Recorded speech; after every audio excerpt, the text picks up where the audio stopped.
লোকে বলে কিছু হলে চল থানায় চল, থানায় চল। আমরা বলি থানায় গিয়ে লাভ হবে না, যার গরু ধান খেয়েছে তার কাছে বিচার দিয়ে কোনো লাভ নেই।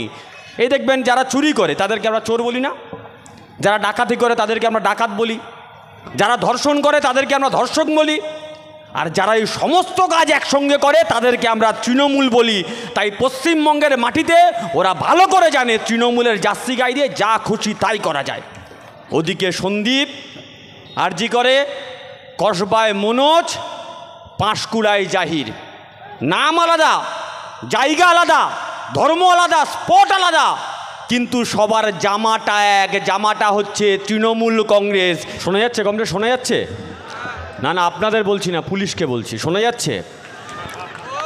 আজকের আপনারা যারা এখানে নো এন্ট্রি করেননি, খাকি পোশাক পরে টেবিলের তলায় লুকিয়ে থাকেন, কান খুলে রেখে শুনে রেখে দিন।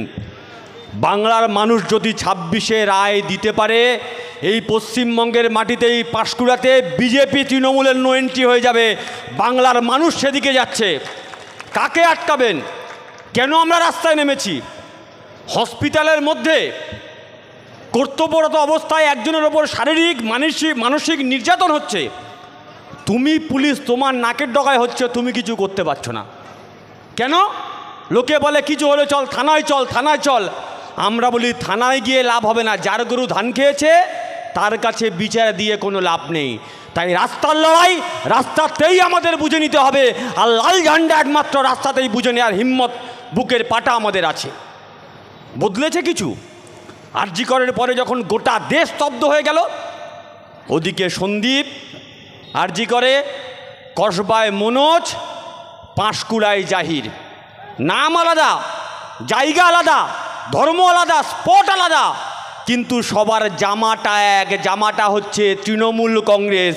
এই পশ্চিমবঙ্গের মাটিতে আসলে দুষ্কৃতীরা, ধর্ষকরা বুঝে গেছে।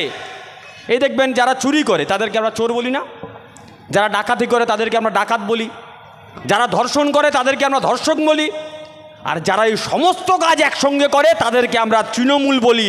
তাই পশ্চিমবঙ্গের মাটিতে ওরা ভালো করে জানে তৃণমূলের জার্সি গায়ে দিয়ে যা খুশি তাই করা যায়।